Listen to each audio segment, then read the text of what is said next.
আসসালামু আলাইকুম। আশা করি আপনারা সবাই ভালো আছেন। তো চলেন দেখে নেওয়া যাক আজকে কী তৈরি করে নিই।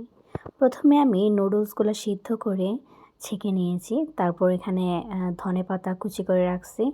গাজর, টমেটো, আলু, কাঁচামরিচ এগুলো আমি পরিমাণ মতো নিয়ে নিয়েছি। আর এখানে ফ্রাই প্যানে দিয়ে দিয়েছি তেল।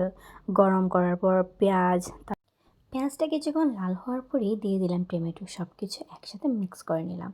তারপর একটু সিদ্ধ হওয়ার জন্য আমি গাজরটাও এড করে নিলাম। তাহলে সব কিছু একসাথে মিক্স করে সিদ্ধ হয়ে যাবে। আমি গাজরটা দেওয়ার পর একটু নাড়াচাড়া করে সব কিছুতে একসাথে ভালো করে মিক্স করে নিলাম। এখানে আগের থেকে রান্না করা মাংস ছিল, তাই আমি এখানে টুকরো টুকরো করে দিয়ে দিব। আর আপনারা চাইলে ফ্রেশ চিকেনও দিতে পারেন বা মিট দিতে পারেন, আপনাদের উপরে ডিপেন্ড করে। তারপর এখানে আমি আলুটাও দিয়ে দিলাম। তারপর সব কিছু একসাথে এখন মিক্স করে নিতে হবে। এরপর আমি মিটটা দিয়ে দিব। তারপর এখন গাজর, টমেটো, আলু এবং মিটটাকে একসাথে মিক্স করে নিতে হবে।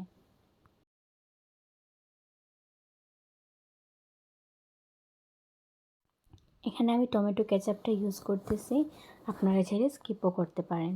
যেহেতু আগে টমেটো দেওয়া হয়েছে, তাহলে এখন আমরা একটু কেচাপ দিয়ে দিলাম। এখন সব কিছু মিক্স করে নিতে হবে আবারও। কেচাপ দেওয়ার পর আমি এখন নুডলসের যে মশলাটা সেটা আমি 1 প্যাকেট দিয়ে দিলাম।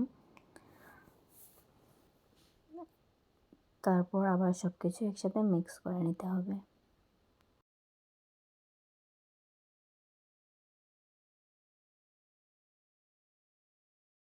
এখন আমি নুডলসটা দিয়ে দেব। তাই আমি একটু পানি দিয়ে নরম করতেছি, কারণ অনেকটা শক্ত হওয়ার মতো হয়ে গিয়েছিল। এখন আমি নুডলসটা দিয়ে দিলাম। তারপর আবারও এখন সব কিছুকে একসাথে ভালোভাবে মিক্স করে নিয়ে দিতে হবে।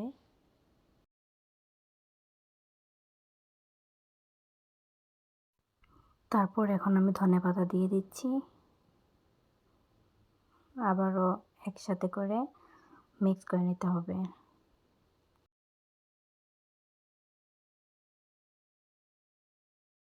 তারপর এটাকে নামিয়ে পরিবেশন করতে হবে।